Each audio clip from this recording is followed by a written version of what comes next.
Hello and welcome to Video Game Hangover. I'm Randy Dickinson and I'm in Harrisburg, Pennsylvania. Hello, I'm DJ Ross. I'm in Mountain View, California. On every episode of Video Game Hangover, we talk about the games that have been keeping us up at night. We're wrapping up our summer backlog attack this week with Shenmue, Ooh. El Paso Elsewhere, and Pony Island. Ooh. It's quite a trip around the world. It is, yeah. Oh, man. Yep. Where is Pony Island, now that you mention it? It's somewhere between El Paso and Japan, I assume. Yeah. Yep. That didn't come up on the stream where Pony Island was actually located, but it must be a place. It's on an island somewhere. Yep. Right next to Pony Canyon, presumably. It's one of those islands from, what's that game that you and I play where you get stuck on? It's not always an island. Oh, We Were Here. Where you could... Oh, okay. Yes. No, it isn't always an island. Not Animal Crossing. No. I don't know what my point was. Yeah. Well, it's just one of those islands where they film all the video games. Yes, that's what. Yep. And you and I have to solve puzzles or we die. Yeah. Everybody on the We Were Here island is like, oh, man. The Animal Crossing island looks real nice. Those guys got a much better deal out of this. Yep. Years of servitude to a raccoon. Or... Give Tom Nook a break. He's fine. I know. Everybody gives him such a hard time. Yep. And before anyone emails me, he's not a raccoon, I know. Yeah. Just like smeared all over the place. Just species misrepresented. Yeah, I don't know, what do they call that? Categorized or whatever. Yeah. Misgenused. Misgenused, yeah. Oh, poor Tom Nook. Just can't get a break. He's a tanuki. Editor's note. A raccoon dog, technically. Yeah. Anyway, video game islands.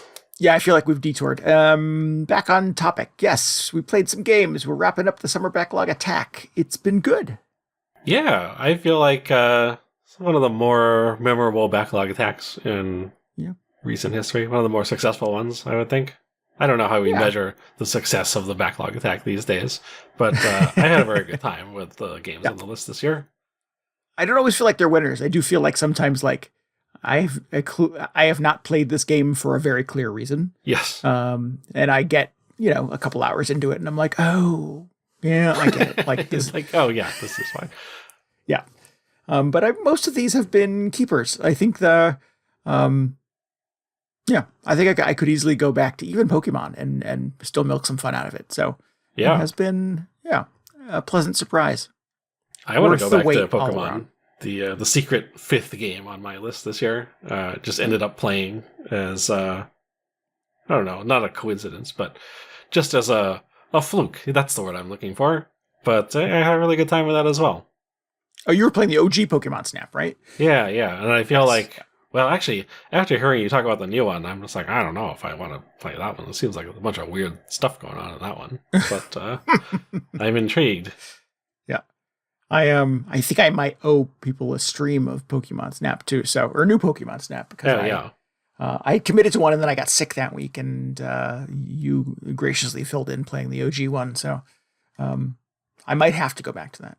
Extra Life is coming. Oh, there we go. Put it on the list. Yeah. But like overall, I had a really good time with all the stuff on my list this year. There was not a clunker on there. Or is there? I haven't talked about Shenmue yet. Yes, this is true. Yeah. Marathon wasn't a clunker. You were into Marathon. No, I like Marathon. Yeah. Okay. I needed I needed like somebody to guide me around the ship is the only thing. Like maybe if I had a map. You need a map reader? Yeah, because after a certain point, I just got tired of dealing with the map. Or the fact that there wasn't really a great map. But no, I had a good time with it otherwise. I liked shooting those aliens. I liked talking to the weird computer. It was good. Well, good. Yeah. Cool. Dramatic pause. Yeah, what else? How was your list?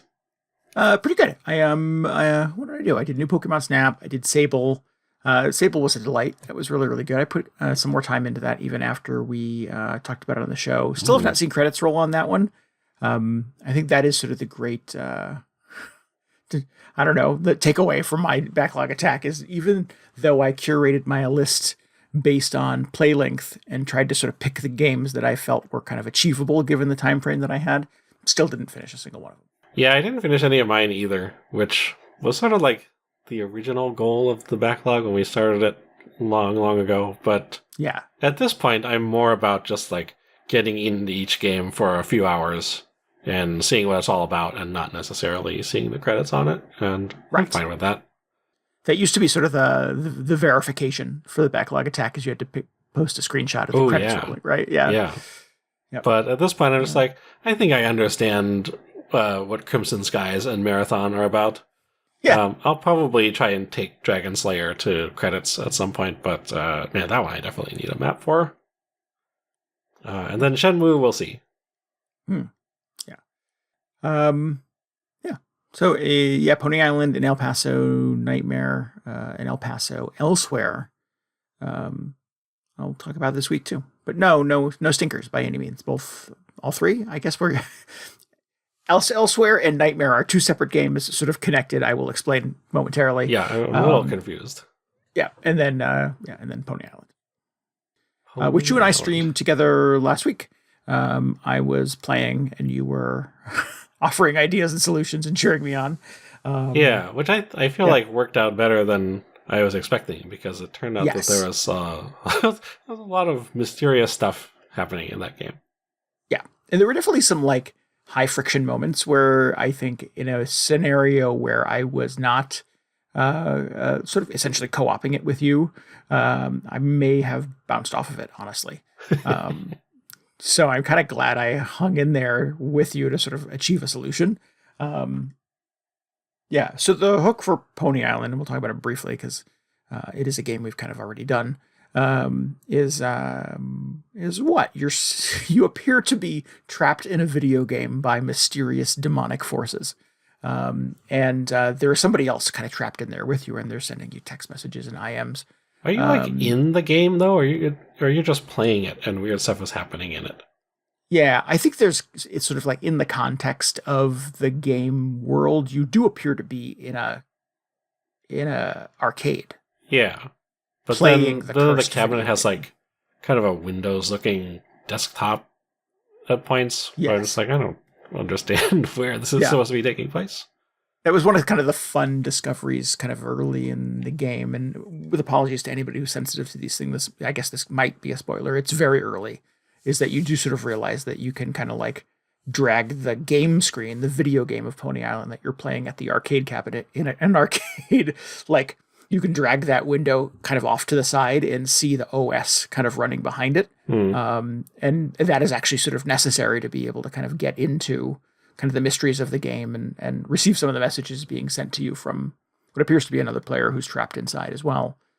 I was impressed by just how quickly they sort of got to all the weird stuff, because I could completely imagine this being played straight as like, oh, you're playing...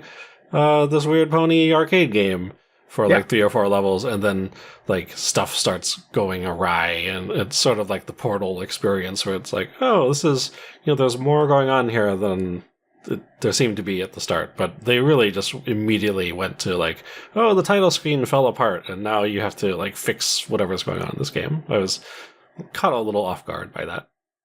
Yeah, it felt to me a little bit like the Stanley Parable, in that it's sort of like essentially kind of presents itself as a mundane thing. Like, I sort of get what you're doing. And then the Stanley Parable, just the further you go into it and the more you kind of stick with it, it just goes off the rails. And I've played the Stanley Parable a number of times, and I don't think any kind of 2 playthroughs are exactly the same. There's a lot of branching paths in that thing, and they all lead to some very bizarre discoveries. And Pony Island, I'm not sure if there's like ways to sort of deviate from the path of that game, but it just felt like every time you and I went a little further, it just got weirder and weirder and kind of crazier. Yeah.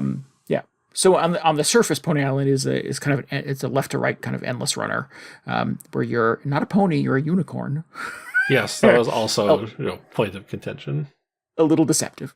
And you're jumping over gates. And that's kind of it. There's a flag at the end of the level, a la Mario Brothers. And that sort of appears to be the Pony Island experience. But there are other forces at work. There's someone sending you very sort of creepy, intimidating messages, and someone saying, "I'm trapped in here. Please help me get out."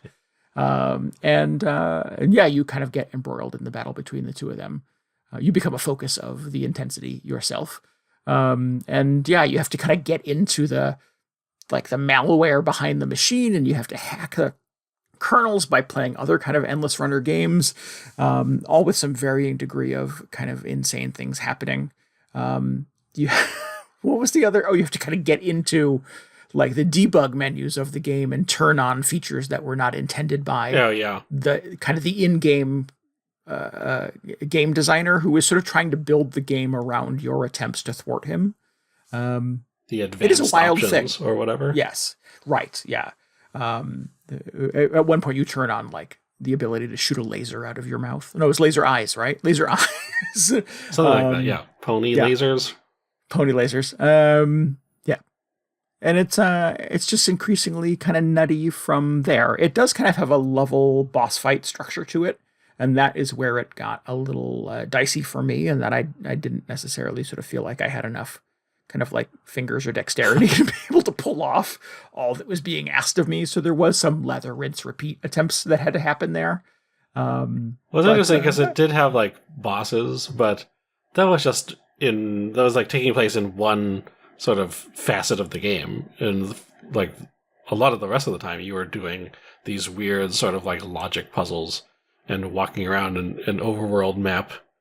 So it kind of fascinated me by just how disparate all these pieces were. Because during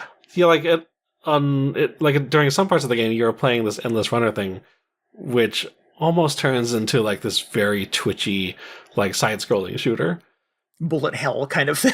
Yeah. And then the other half, I feel like these are kind of balanced 50-50. You're just doing these weird hacking puzzles, which felt like a completely separate skill set than the Pony Island sections. And I was just amazed by how intense the side-scrolling sections started to get, plus how convoluted some of the puzzles became. So I was wow, this is really just the triathlon of video games, just making you do these totally weird things all to accomplish this one thing. Yes. Yeah. Yeah. And kind of the in-game video game creator, I think sort of kind of acknowledges the video gaminess of the challenges being presented to you, because at some point they sort of are kind of imploring you to not kind of play as fast because they're trying to build the game around you. And it opens up, rather than just sort of a left to right endless runner, it's sort of a node-based overworld map that you're trying to sort of navigate between. And in the course of you kind of breaking the video game, you're allowed to sort of navigate off the path, which does not happen in Mario games, obviously.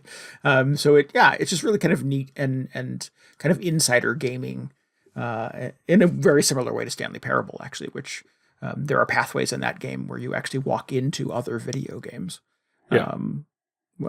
Just kind of very cool, and a little gift for folks who I think in a lot of ways kind of play a lot of video games and sort of get the language of it. A lot of the humor seemed to assume that you're already thoroughly entrenched in sort of gaming culture. So right, yeah, spot on. It was fun. We did not finish. I think we're very close, actually. I have no idea where we were. I was just it feels it kind of set itself up as having this 3-act structure, but I was maybe there's just a 4th act after this, and maybe the 3rd act is 20 hours long. I don't know.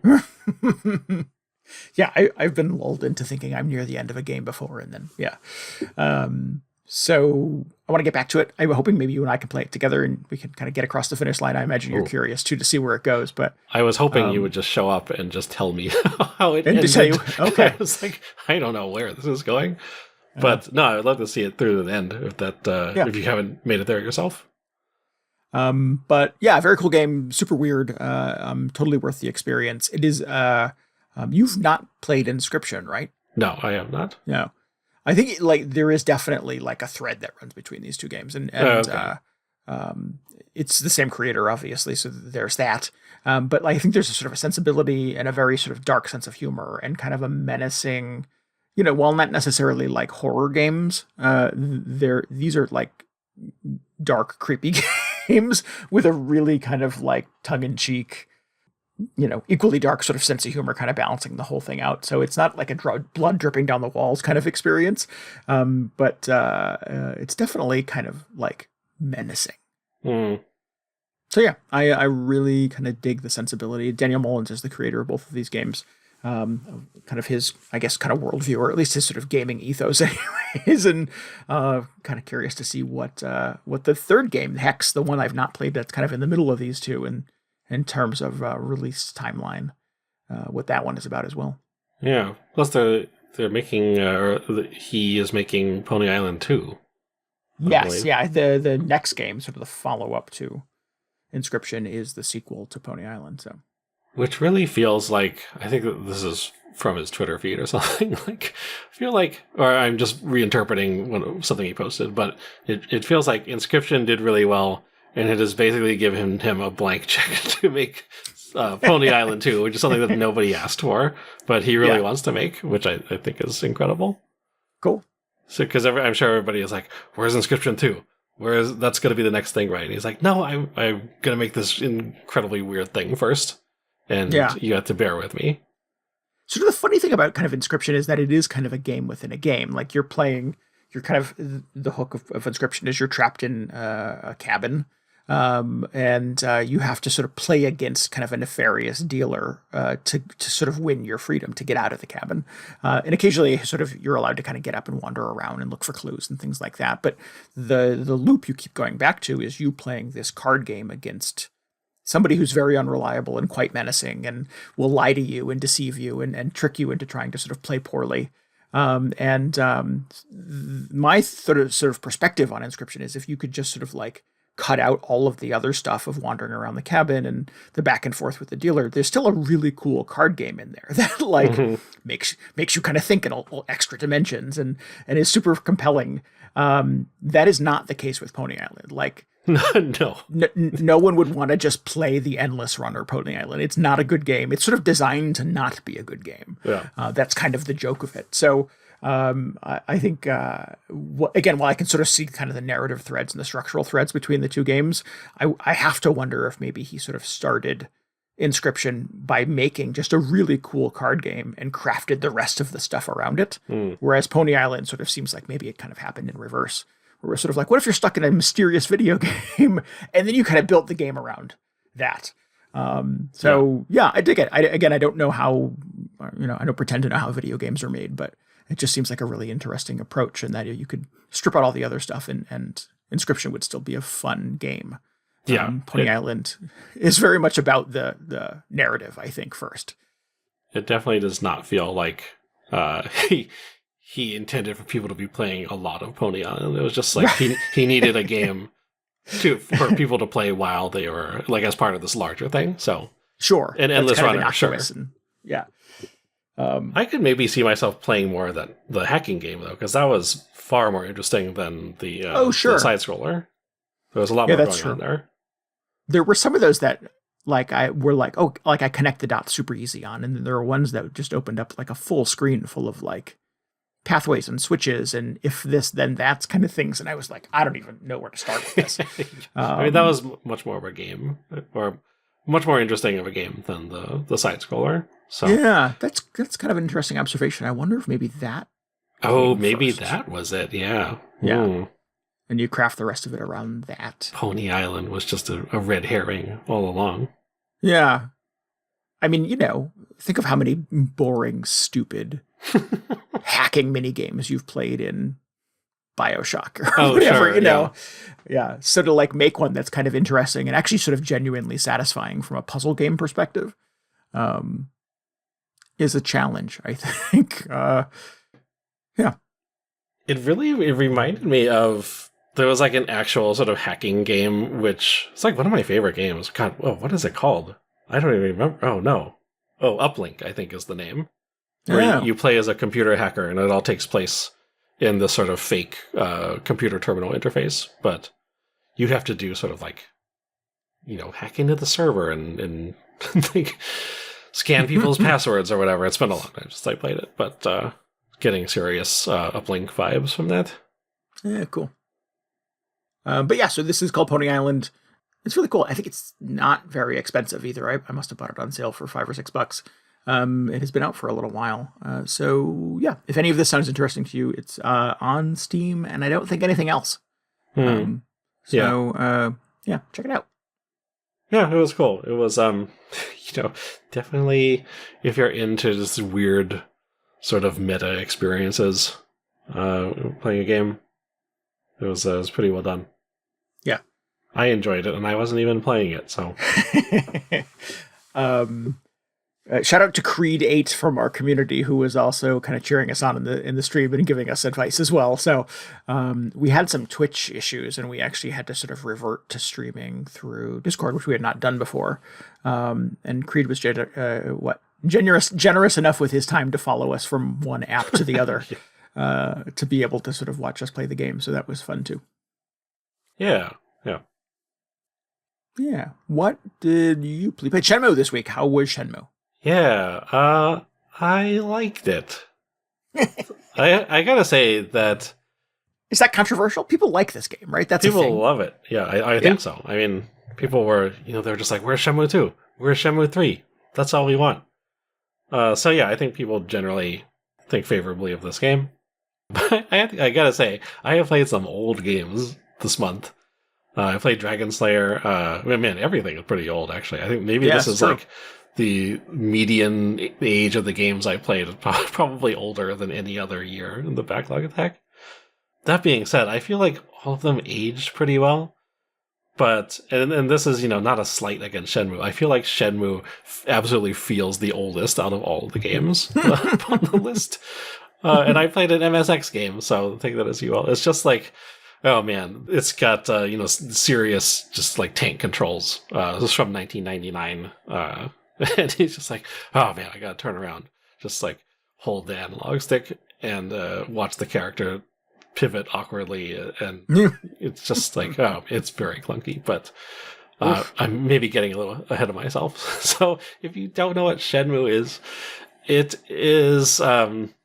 actually, just thinking that this came out in 1999, I believe, it's kind of unbelievable.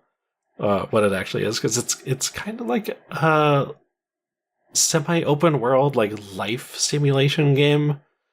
The sort of driving or like inciting incident in the story is, so you're this guy, you're Ryo Hazuki, living in Japan in the 1980s, living in like a martial arts dojo, that like your father's dojo or something. I didn't get too much into the backstory. And at the beginning of the game, this scary looking Chinese guy shows up and has an argument with your father and kills him. And now you're out for revenge, and to seek justice for your father. But at least the initial section of the game, you start out in this town outside of Tokyo, and it's like a pretty well realized town, especially for an old Dreamcast game.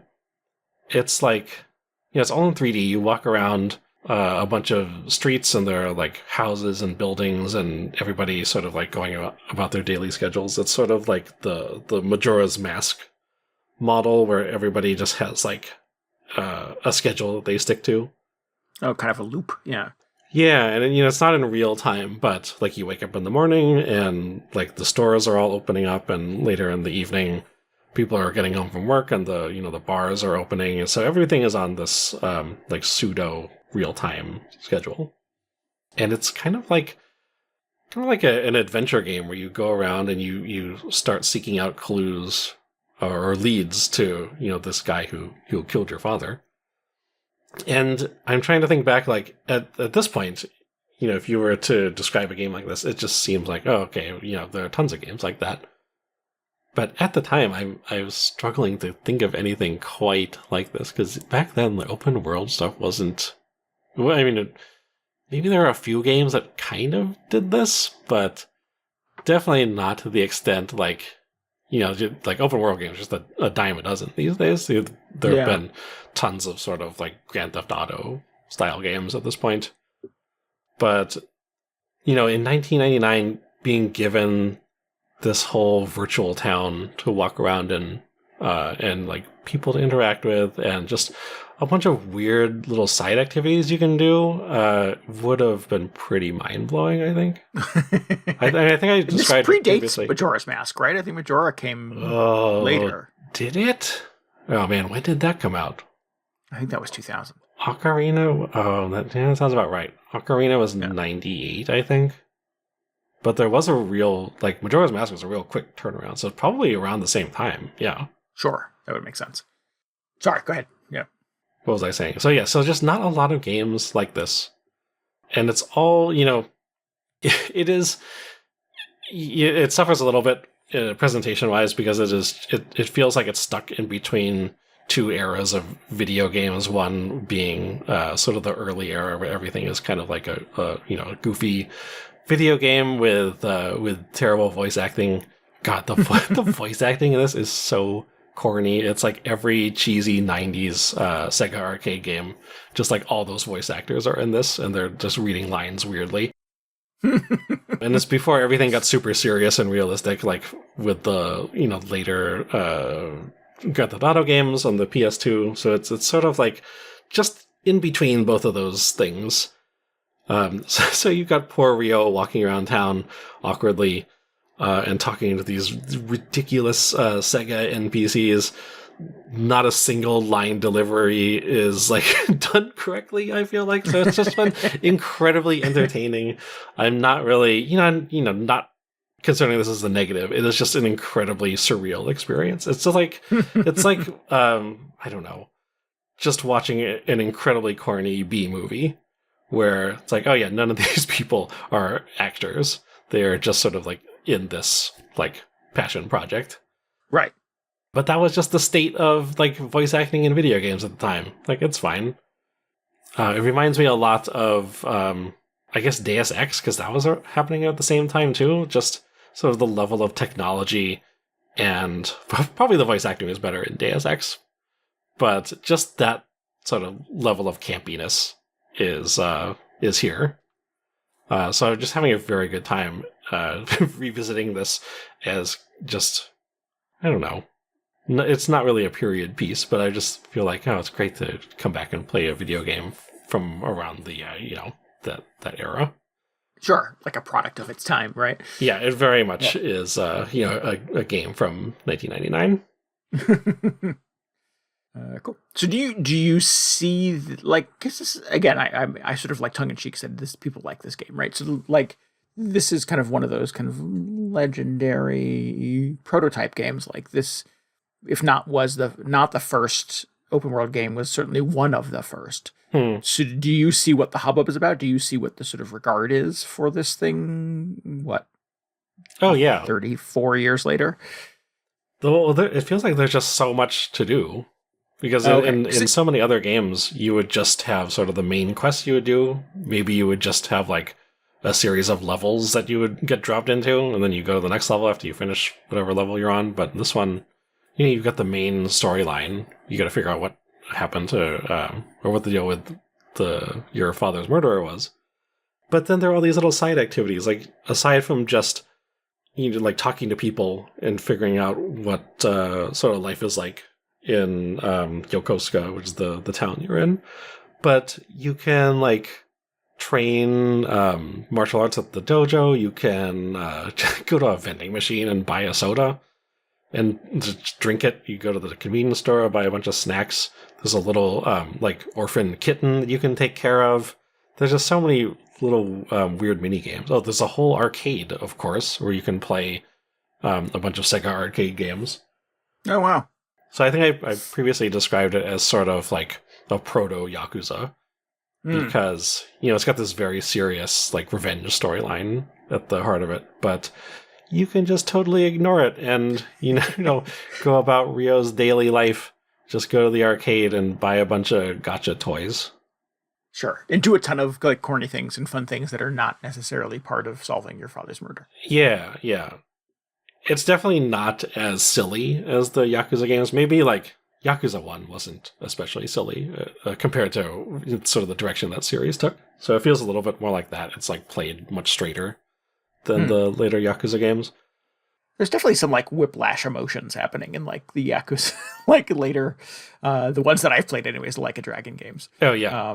Where you sort of go from very sort of serious moments and revenge tales and sordid family histories to like, I don't know, mascot races and yes, yeah, they really lean into the silly side of things, which is cool because like I feel like not a lot of games do that well, and Yakuza has done a very good job of just incorporating the sort of like silly side of stuff, right, and kind of making that their brand, right? Yeah. But this is like fairly straight compared to what you would expect from a Yakuza game, which is just another unique thing it has going for it. And yeah, so aside from all the weird side stuff, it is up to this point, it has just been sort of an adventure game where you go and talk to people and try and track down clues. And man, this is sort of what I was expecting out of this game. I was just like, I'm finally going to find out what all those Shenmue memes are about that I've been dealing with for like the last 25 years. And man, it definitely delivers in that department because you start out, you're just trying to find leads. And you go up to people and you start out by asking them like, hey, did you see anything weird that day that, my dad died? And you start to pick up clues this way. But the way that you are sort of like given these clues, you don't really like, there are no conversation trees or anything. You just walk Ryo up to other people in the town. And he is just so focused. He's just like, I only want to know about this one thing. So you find out, like, the chain goes, it's like, hey, what happened on that day? And it, just because of the like, by virtue of it being a game that was localized from Japanese in 1999, you get all these ridiculous lines where it's just like, oh, hey, do you know what happened on that day? And people are like, oh, I remember that day. I think I saw a black car or something. And then so he's like, oh, black car, got it. So he's asking everybody in the town about a black car. And then suddenly it's like, oh, yeah, I think the driver might have been Chinese. And then suddenly it's all Chinese people. It's like, oh, you know where all the Chinese people are in the town? It's just like, Ryo, you can't ask stuff like that. And then finally, it's like, I forget how they even get there, but he goes and asks this one guy about the Chinese people, and he says, "Oh, I think maybe you should try and find some sailors." And I was like, "Yes, this is it." Have you heard about you must have seen the Shenmue like sailor memes where he's just like, "I gotta find some sailors. Where are the sailors in this town?" So I was so excited, but it's hysterical how, I mean, this is like the entire game, whether it's sailors or Chinese people or whatever he's looking for. You try and go somewhere, and having played a bunch of Yakuza games, I'm just like, oh, there's a ramen shop down here. I'm going to get some ramen for Ryo to eat because he never eats anything. So you go in there and try and buy a bowl of ramen, but he's just like, hey, do you ever any sailors ever come in here? Where can I find some sailors? So he's just like, he's so one track about everything, which is, it's just like unintentionally hilarious. And now I get it. Now I know why people have been making jokes about Ryo looking for sailors for 25 years. And I just never learn. Like every new place I go to, I'm just like, I'm going to get something at the bar. And no, Ryo is just asking people where he can find sailors. Things like that sort of remind me that's like, oh yeah, this is 1999. It's still sort of, they're still figuring out what open world games should be like what sort of activities you should be able to do. Yeah. But it's just like endlessly entertaining, sort of like unintentionally, but having so much fun. Just helping Ryo on his quest to find Chinese people or whatever he happens to be fixated on. Black cars. Yeah. Yeah. Cool. I just realized that I did the math incorrectly earlier. I said 34 years. It's 25. Yeah. Oh, yeah. That's about right. Yep. The other apologies to our community for my math skills. It's fine. I don't think people are here for, super accurate calculations.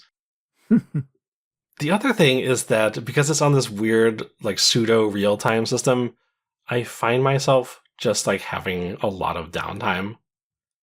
Because like one of the clues I got, they're like, oh, the sailors, yeah, they all hang out at the bar, so you should go to the bar and see if they're there, and you can interrogate them. So I thought, oh, great. Well, it's getting late in the day. I should head back to my house because I got back late the previous night and I already got chewed out by like my mom or my grandmother. I don't know, but like, there's some old lady who lives in the house with me. But I'm gonna get back early. Go to bed, get up tomorrow, and then we'll resume the hunt for sailors. So I get up and it's like 8:00. He gets out on the street. And then the bar doesn't even open until 7:00 that night. So I was like, oh, what do I do for the entire day, essentially? Like, do I just go to the arcade and play, just like 12 hours of Space Harrier straight? I don't know if I can do that. And I was trying to figure out if there's a way, like, can you just sort of, what would you do in another game? You just like sit at a campfire for 6 hours or something? I don't know. How do you pass the time in Shenmue? And I was trying to figure out if there's like an easy way to skip it. And the sort of advice seems to be that all the downtime is sort of the appeal of Shenmue. Like you're supposed to figure out stuff to do. Like you can do the side activities, like go to the arcade or do whatever. But you can also just walk around town and explore and see what people are up to. Which was something I admittedly had not really been doing a lot of because when you leave the house, it gives you sort of a fast travel option to go to the different corners of town. So I had been doing that. But apparently, you're just supposed to walk around and then these you'll get into these random conversations with other people in the town, which up until that point I had not really been witnessing. So I was like, oh, okay. I was maybe going about this the wrong way and just trying to, I was really dead set on tracking down my father's killer, but I should be spending a little more time to just like stop and experience life in this little Japanese town. Which is another thing that I feel like games were not really doing at the time. Right. Like now, if you said there was a game where it's like, oh, you don't really do a whole lot every day, you just kind of hang out. You'd be like, oh yeah, I played 100 games like that at this point. But back then, it felt like it feels like it would be quite novel. Yeah, even sort of like the time loop games, if you think of like a Majora's Mask, or the other one that sort of pops into my brain as you're describing this is the Outer Wilds. Yeah. It's very much about sort of right place, right time. So I think you do have to spend enough time kind of marinating in the cycle of the game to sort of figure out like where to be and what sort of like series of events you need to make sure you're either sort of witnessing or participating in to be able to kind of like move the thing forward in the right way. So it's kind of interesting to kind of hear you describe kind of the prototype for that in a lot of ways. It's, I wonder, I've never played Shenmue, obviously, but I'm curious how the experience would be jumping from that to an Outer Wilds kind of thing. Mm-hmm. Yeah. Oh, I would love to see. I'm very curious how the later games end up playing because, as I was saying at the start of this, it feels very clunky, just sort of like technology-wise at this point. Yeah, and there's a lot of time between Shenmue 1 and 2, right? But like probably back then it would be a lot of time, but probably just like a few years. Oh, for some reason Shenmue 2 and 3 for sure, because there was like it's a lot of question whether Shenmue 3 would ever happen. Oh, gotcha. Maybe that's what I'm thinking of then. Yeah, probably. Shenmue 1 and 2, though, I feel like we're fairly close proximity. But it has just been, a fascinating experience. I mean, I love going back and playing old games like this. It holds up. I don't know if it's like... You definitely have to have some tolerance for playing older games to get into this at this point. I've been playing it on they released a Shenmue 1 and 2 sort of remaster a few years ago. Mm-hmm. So that's how I've been playing this. Although I realized fairly early before I actually started the game, like I kind of want to tune things to be as close to the original as possible. And what sort of tipped me off for that is like one of the advertised features of this collection. It's like, oh, you can play with the Japanese audio for the first time in a Western release. So I was like, oh, I'm going to do that. because the game takes place in Japan, and so everybody should be speaking Japanese, so that'll be great. But then I realized, like, oh, wait a minute, I want to hear 1999 English voice actor Ryo talk to everybody about sailors. I want to hear all the stuff that everybody else has been hearing what they heard when they played this game. So I just set it to English. I turned the high-res visuals or whatever off and just tried to keep the settings as close to how it would probably have been on the Dreamcast. And it has been fine. Like presentation-wise, it looks like a game from that era for sure. I feel like the clunkiest parts are definitely just like steering Ryo around, and there's not really anything you can do as far as the options go. Right. So you definitely have to have that in mind if you are attempting to play Shenmue for the first time in 2024. But beyond that, it has just been an incredibly entertaining experience. Yeah.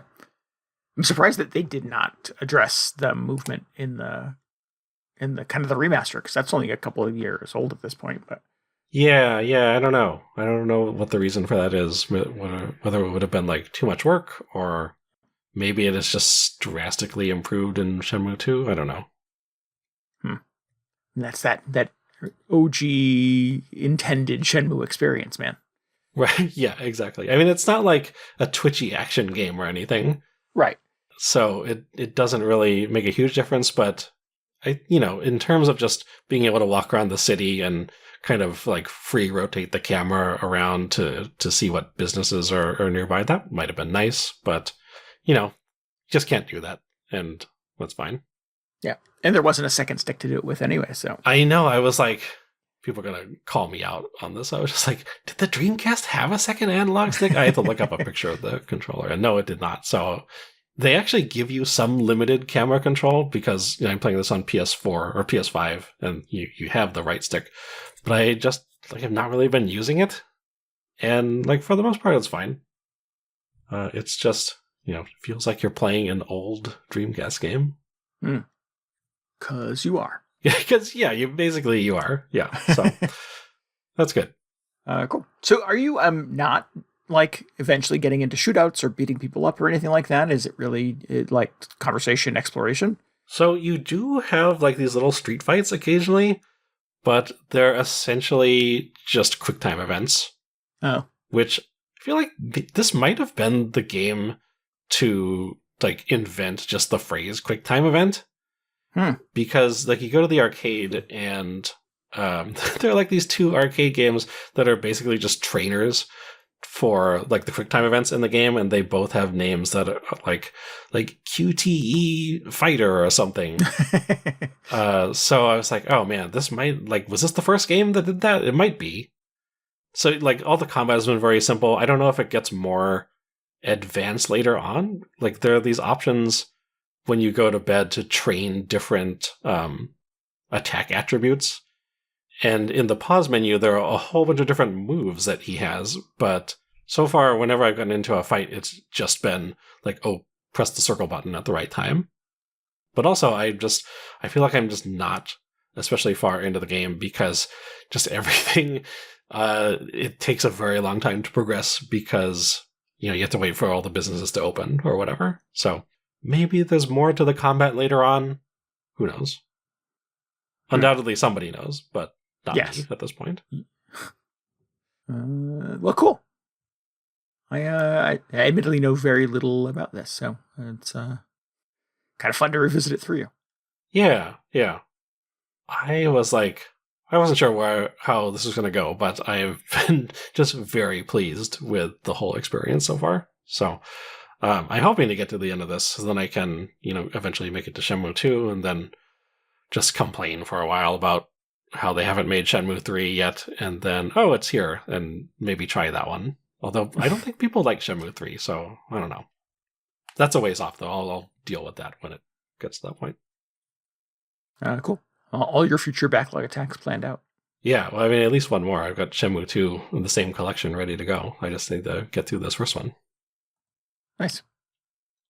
So I'm so curious to see just how much sort of the production values improve between Shenmue 1 and 2, because it definitely feels like almost like going from something like Assassin's Creed 1 to Assassin's Creed 2, where the first one, it's like, yeah, they kind of had an idea, but, it's still really rough around the edges. And then 2 was really where it's like, oh, man, yeah, this is, they figured it out. This is the good one. So barely for the same game. Yeah, so I'm wondering if it's like that situation or if it's like still super weird and awkward, but we'll see. Yeah, it looks like it was only 2 years between 1 and 2, and then almost 20 years between 1 and 3. Yes, so following the same sort of scale, Shenmue 4 should be centuries away at this point. Right, yeah. But anyway, until then, we can all replay Shenmue 1 and enjoy all the vintage voice acting. Well, good on them for not re-recording everything for the update. That's gonna let that live forever. Yes, yeah. So glad I stopped myself from using the Japanese voices. Because I just wouldn't have the same experience. It would just be so different. But that's basically it for my backlog list this year. Nice. Where did you end up with your last games? El Paso Elsewhere and El Paso Nightmare. So El Paso Elsewhere is a game that I've owned this for a little while, and I've got a couple of attempts to play it both on my Steam Deck and on the Xbox. I think when I got it on the Xbox, it was very kind of early, and I had not been patched a ton yet, and it just felt very kind of janky. Like the skeleton of a cool thing was there, but I really was struggling to kind of play it. And in the last week and a half, 2 weeks, I've gone back to it and replayed it from scratch on my Steam Deck, and it is much improved. It's super polished. There's a tutorial that's actually quite helpful now. In the Xbox version, it was clearly PC controls, and it would tell you to push X to do something, and it wasn't the same button on the Xbox controller. So it had not been updated, which you would think Xbox would verify, but it had not gone through that yet. So yeah, glad I didn't sort of try to force myself to stick with it or completely get disillusioned by it on the Xbox, because it has been super fun to play on the Steam Deck. This is like sort of like a Max Payne, right? So you really it's important that you know where all the controls are. Yes. Yeah. It's pretty control heavy, and things happen very fast. So you do have to kind of know how to reload, what the right button to reload is. And you're doing a lot of dodging through plate glass windows with two guns akimbo, and trying to pull off slow bullet time headshots in the process and things like that. So, and the enemies in this are quite persistent. So the hook is that you're kind of I think you're a private investigator, gravelly voiced, down on his luck, recently dumped a private eye whose girlfriend actually turns out to be the queen of all vampires. Yeah. And she is holed up at a gross rundown hotel in El Paso, Texas, doing a seance, a summons that could bring about kind of the vampire apocalypse and end the world. Excellent. Yeah, of course, we don't want that. We don't. That's a negative. Yeah, at least if you are the main character in the game, James. I think his name is James Savage. It's just the most PI game name ever. Yeah.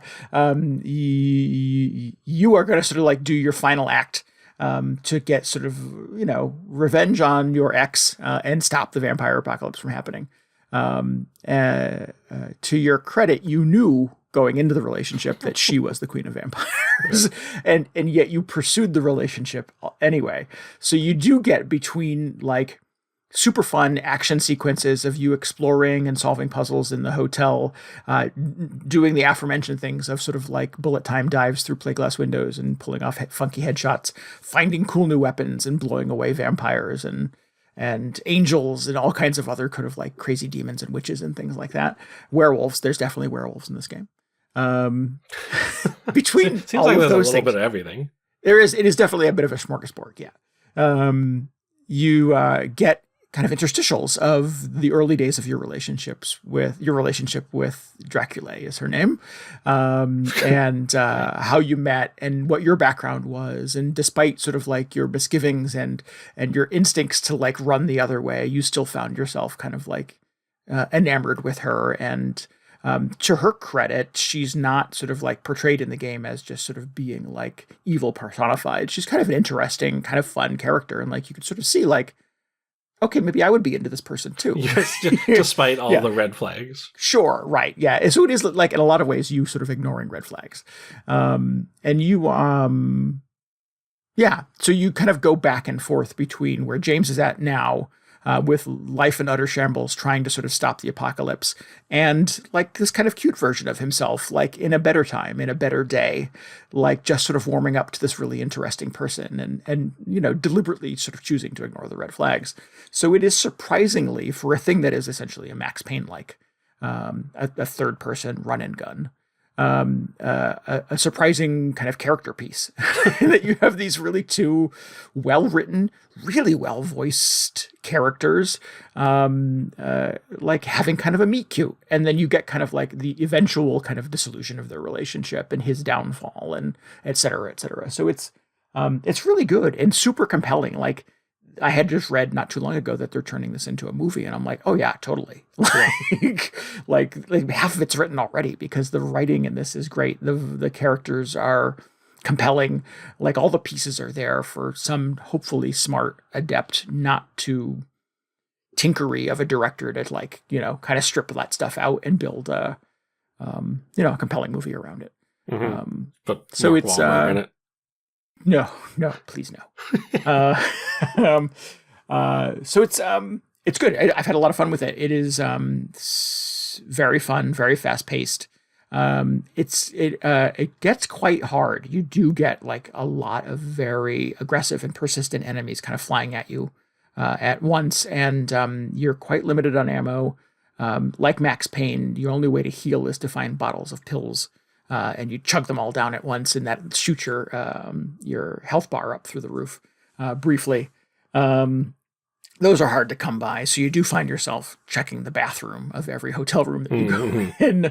The hotel starts to sort of warp and twist around you, like the roof flies off, and there are survivors of the apocalypse that you have to sort of like rescue. The vampires don't want you to do that, of course, so they send everything they have to stop that from happening. It gets quite intense. So this is not a secret. This is built into the game. My workaround has been unlimited ammo, unlimited pills. They just let you like turn those on in the options. Just hit a button, and it makes the game one, easier, but two, from my perspective, so much more fun. Did you turn both of those on at the same time, or were you like, I'm gonna do the infinite pills first? Well, one of the others is auto reload. And that was the thing that I was struggling the most with is you initially start with two just like 6-shooters. And maybe not, maybe they're slightly more 10 or 12.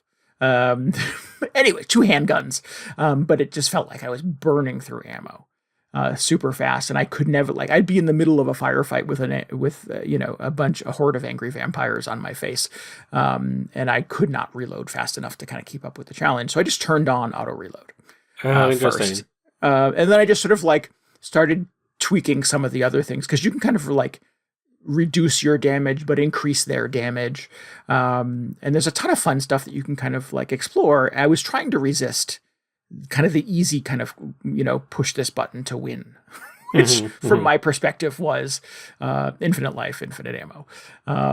So yeah, eventually I got a few layers in and a few levels in and just could not make progress.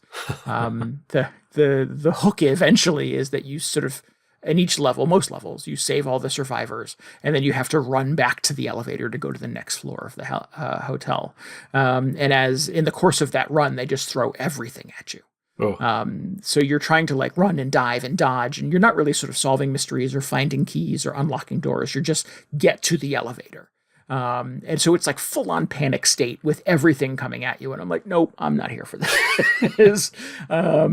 I mean, I haven't played a shooter in a very, very long time, so it's fun to play kind of this version of it, because I love the Max Payne games. Those were always great.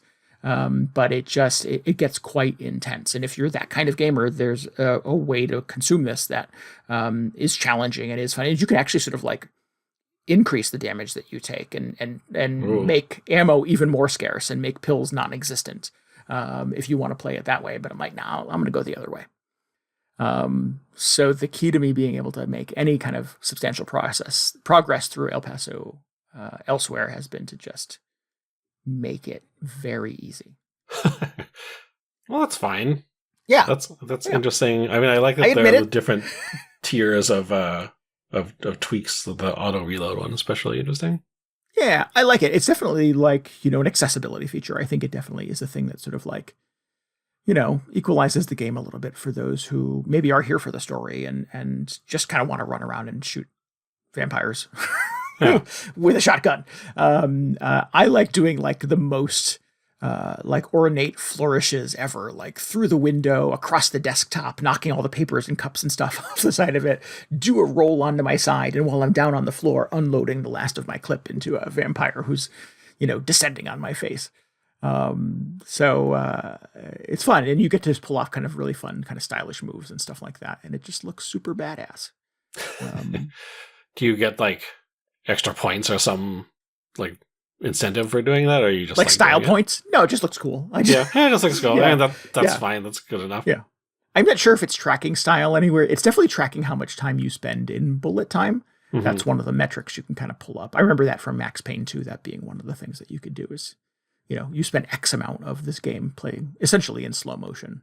Yeah. Pulling off trick shots. So that's fun.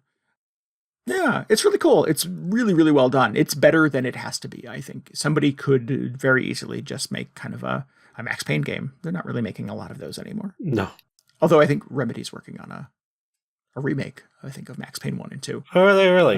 Yeah. Oh, man. I think I tried to play that for the backlog many years ago, and it was such a chore to even get it working. Oh. Like it was that old already at that point. Yeah.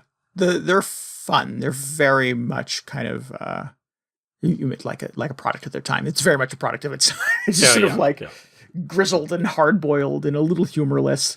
It definitely has a lot of like kind of the Rockstar hooks to the early Rockstar Take-Two hooks, where you've got to like, you can go into any one of the rooms and kind of turn on the radio, and there's these radio plays that sort of play in the background with kind of continuous characters and stuff like that. So it's just, layered in a way that it doesn't have to be. And Max Payne is just a sad sack. It's just like every horrible thing that could happen to a person has happened to this person. And whether or not you find that compelling, I guess, is up to you. But I kind of dug it. I like those games. So it was fun to sort of revisit that type of game through the lens of being kind of a nightmare fuel horror third-person shooter. Mm-hmm, mm-hmm. Yeah. The other thing I played that is sort of a counterpart to this is El Paso Nightmare, which I've read is a prequel to Elsewhere. That came out about a year before. It was like a $5 download they put on Steam to sort of like tease the game, essentially. It's short. It's about an hour long. It's kind of story-driven. So the hook of El Paso Nightmare is that you are somebody who is staying in one of the rooms in the hotel from El Paso Nightmare. Elsewhere. You're not the guy. You're not the guy. You're not James Savage. No, you're just some guy spending the night at this hotel where all hell is breaking loose, literally. And you decide you're going to go out and get some ice. Yeah. So you pick up an ice bucket and you wander out into the hallway, and it's just vampires and chaos everywhere. And you don't have a weapon. You just have to hide and run and sneak and find keys to open doors to try to get your way to the front door of the hotel and get out. Sounds very different. It's very, very different. It's third person it is first person in Nightmare as opposed to third person in Elsewhere. And so you don't have bullet time or slow-mo or anything like that. You really have no resources other than just be quiet and don't get caught. So you get to sort of explore and see some of the enemies and some of the character animations. There are some like puzzles you have to solve, find the key to open the door, et cetera, et cetera. Also surprisingly character driven. You get a lot of like internal monologue and narration from this character that you're playing as about why he's in the hotel and why he has things to live for and stuff like that. So it's fun. Again, better than it has to be to just be kind of a teaser for the game that's coming. The fun thing is, once you do get out the front door of the hotel, you have the option to play the game again as like an endlessly replayable, kind of procedurally generated first-person shooter, where now you have a weapon, and you can just run around through endless sort of repetitions of hallways and corridors and hotel rooms, shooting at bad guys that come in waves. And similar to elsewhere, you can tweak like how many enemies come during the waves, how long the time that you have to prepare and collect ammo and resources between each wave is, what your health is, how much ammo you have, auto reload, that kind of fun stuff. And you sort of like gin up all of these little settings and hit the button, and it just starts the timer. And you run around the hotel and shoot at bad guys with shotguns and until you sort of like scrub the floor of all the baddies, and then lather, rinse, repeat, do it over again. And there's some sort of reward and incentive for getting X number of layers in through the little time loops and stuff like that. But it is also fun, and there's got a lot of little secrets and stuff in it too. So for a thing that's $5 and is really just meant to be a tease, there is also kind of an endlessly replayable horde wave shooter buried in it too. So and that again, came out before elsewhere. Yeah, it was about a year before. Oh, interesting. Yeah. So El Paso Nightmare is the demo, essentially, and El Paso Elsewhere is the main game. Both are super fun. I think it makes sense to play both of them if you have the bandwidth and time to play them. They're super cool and definitely sort of like push different buttons from in my gamer brain. But these are really cool games. I had a lot of fun with these. I love the music too, and even hit on that. We're featuring RJ Lake, the composer, on the show lately for the last couple of weeks. He did the music to both of these games. And it's awesome. It's this sort of like electro dubby hip hop with like vocalizations and songwriting and stuff like that. It's, again, much better and much more work went into it than it needed to. And I think it is definitely kind of a quality package. It shows. Well, everybody really liked El Paso All-Stars. I think so. Don't really play a lot of games like this. I mean, they don't make a lot of games like this, but it's been kind of on my list. Especially after I heard the soundtrack. The soundtrack is very good, as you were saying. Yeah. Cool. Yeah, it's fun. I'm glad I finally got to it. It's certainly the newest thing on my backlog list. It's not a retro game by any stretch, but it's a retro genre, I guess, if you want to look at it that way. Yeah, well, I was just thinking, like, I don't remember the last third-person shooter I played, and especially not, I mean, even if you, like, going back to Max Payne is very different than, more recent third-person shooters. Yeah. I mean, what was the last game you played that had bullet time? That was a thing. Oh, yeah. What was the last game I played? Yeah. So, I mean, we didn't even have a name for it until The Matrix and Max Payne. So, yeah. I think Dragon's Dogma had bullet times. The Archer, really? You could do that. It was good. Oh, that's interesting. Oh, yeah. Like a lot of games have that. You get the headshots and or use a scope for stuff. It sort of slows down and you get the ramping shot of somebody getting knocked off their feet by whatever. So super fun and very stylish and very sort of like compelling from a character and story writing standpoint. It's just really good games. Cool. Yeah.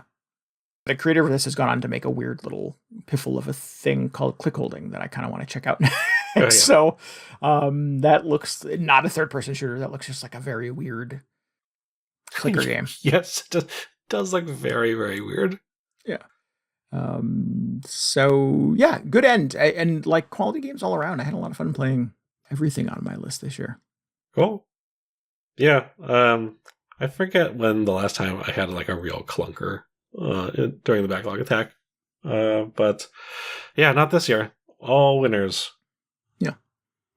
I mean, I've certainly had experiences where, well, the one year that I was going to play the original Legend of Zelda, because I'd never played it, and I was like, I'm not going to come on here and say it's a bad game, but it's very much an old game. Yeah, that one is quite dated at this point. Yeah, and not really sort of easy to consume.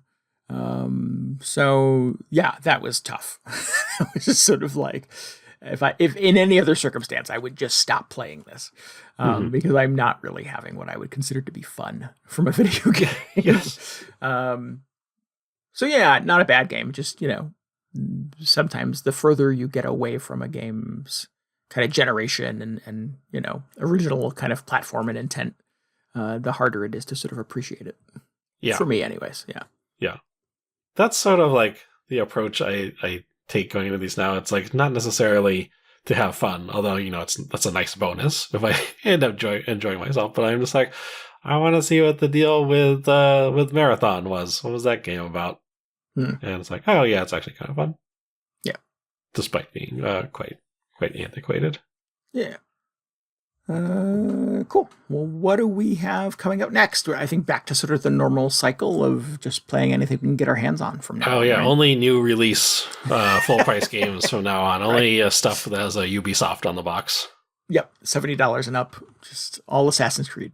Yeah. I am going to play that new Assassin's Creed, though. That looks pretty good. It does not look bad. Yeah. It's just like, does not look bad. Like, about as good as a compliment we can give Assassin's Creed at this point. Yeah, I mean, I've not attempted to play one of these in a long time, and it does feel like sort of every year some defender, some lone defender's like, no, it's good again. It's good. This is a good one. Yeah, and I feel like the last ones have all had that sort of reaction. Yeah, but I mean, from my perspective, just watching trailers and gameplay and stuff like that, I'm like, it's fine. I get it. I don't need to do that. But the new one, I'm like, no, maybe this would be fun. Maybe this would be cool. Yeah, it's been a while since I played a ninja game. Yeah, well, I mean, from my eye, it looks like they kind of turned it into Deus Ex, where it's this kind of like... Yeah, a little bit. Yeah. Got a Deus Ex game set in like feudal Japan. What would that be like? Hell yeah. Doesn't even make sense. You're just like one ninja with cybernetic implants. Right, exactly. Cool. All right. Well... Before we wrap up, I just want to give a backlog shout out to everybody who's been sharing their progress on the channel on our Discord, but especially to the GD Milkman, who has been posting these little, I think is daily, these like little mini podcasts about what he's been playing through. Yeah, it's been that was not clear to me initially, but he has been attempting to play a different video game every day and record a brief podcast about it. Yeah, so... put a link to those in the show notes. But I also did not realize it was a daily thing. But I was like, oh, there sure are a lot of these. It seems like there's a new one about every 24 hours. So, definitely worth a listen. So check this out if you can. Do you game every day? Do you play every single day? Something? Anything? Oh, I can't stop, Randy. I'm like a shark. I'll just, wither away. If you stop, you die? Yeah. Yeah. No, but probably, yeah.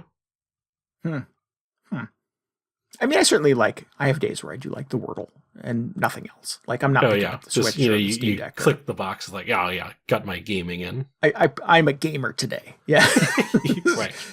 Because I did the Wordle in 3. I don't play a different game every day. Or I don't play a new game every day. Like that's crazy. Yeah. I mean, no disrespect to the Milkman. But you pick up a controller or a mouse every day. Oh, yeah.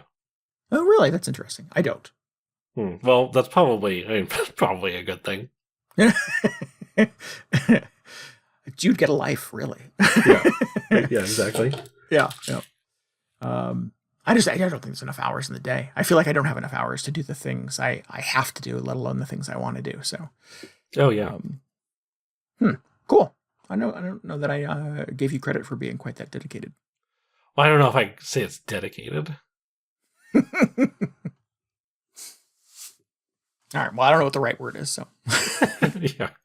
I don't know. I'm not like, getting sweaty on Xbox Live every day. I mean, people like gaming, capital G gaming means different things to different people. Sure. But yeah. Oh, you have your Final Fantasy thing. Well, yeah, I was going to say, well, I don't know. So usually I'm just logged into Final Fantasy in the background. I'm not like raiding every single day, but it's like playing Animal Crossing or something. Sometimes you just log in and you check your mail or whatever. You go to the store. Sometimes I'm just doing the Wordle. That was probably the last time I was a daily gamer. I mean, certainly the pandemic was a peculiar time for us all. Yes. And I had time to play video games every single day, and it just so happened there was one I wanted to play every day. So yeah, since that novelty has kind of worn off, that was probably my last daily driver. Yeah. And I had like 3 or 4 really good months with Slay the Spire. Oh yeah. Ooh. I've been attempting to do the dailies on that recently, which is like, God, I'm so slow at playing that game. It's like I can do the daily once every 2 days because that's how long it takes me. Nice. We've a couple of folks in the Discord have been checking out Slay the Spire as well. Yeah. So that's been really fun to sort of see other people get the bug. Yeah. It's coming back. Gotta get ready for that new one. Mm. I was like, board game. Gotta play the board game. I don't want to play the board game. I want to keep playing like the card game or whatever. I mean, I'll check out the board game maybe. But I had this thought the other day. I was like, man, what if Slay the Spire 2 is just Slay the Spire 1, but without the time eater in it? I'd probably pay full price for that. Sure. Just get rid of that guy. I don't like that guy. All right, and that takes care of our Slay the Spire content for the week. Correct. And I think that's about it. I think we checked all the boxes. We got a little Final Fantasy, a little Animal Crossing, and a little Slay the Spire. Yep. Still no new Battlefield game announced, but now we can check that box. Did they announce a new Battlefield game? I wasn't really following. Yeah. There was a Nintendo Direct today that did not cover Battlefield. They did not announce the new Battlefield at the Nintendo Direct. That would have been quite a coup. That would be quite a coup, yeah. Not on the new Switch either, just on the old 2017 No, just an one. old Battlefield game that runs like it's on the N64. All right, let's stick a fork in this thing. If you need any more video game hangover in your brain, you should follow us on Twitter at twitter.com/VGHangover, and you can always get show notes and links and tell us what you thought about the show at VGHangover.com. We would love for you to join us on the aforementioned Discord. You can chat about video games and other fun stuff. You can get a link to that at VGHangover.com. I am going on vacation next week. Who gave you permission to do that? I requested the time off in advance, and HR approved it. I'll talk to them. But I need reading recommendations. I will have quite a bit of flight time and a bit of like sitting in the sun on a porch or a patio kind of time. So what should I read? What should I put on my Kindle? So if you have book recommendations, particularly if they are scary and or creepy, definitely go to VGHangover.com, get a link to our Discord, and hit me up, or you can email me at randy@VGHangover.com. Cool. Please subscribe, rate, and review us on Apple Podcasts, Spotify, YouTube Music, Amazon Music, anywhere else you can get a podcast. We're probably there. Maybe help us out by telling your friends about the show too. Yeah, help us get the word out there. Just tell your friend. Say tell your favorite friend, but no, tell all your friends about your favorite podcast. Being a little presumptuous, but just helps us grow the listener base, bring in new people, so we can get Randy some good vacation reading recommendations. Yeah, absolutely. Is that it? Oh, it's still my turn. It's still you. I'm going to give thanks again to RJ Lake for our intro and outro music this week. Check out more of his work, including El Paso Elsewhere, and I assume El Paso Nightmare. Did he do the soundtrack to that one as well? Both, correct. Okay. Well, you can get both of those and more, many more, at spellmynamewithabang.bandcamp.com. Go check it out. It's good. We'll be back in 2 weeks. Until then, this is Randy Dickinson. This is DJ Ross. Thanks for listening to Video Game Hangover. Goodbye. Good night. See ya.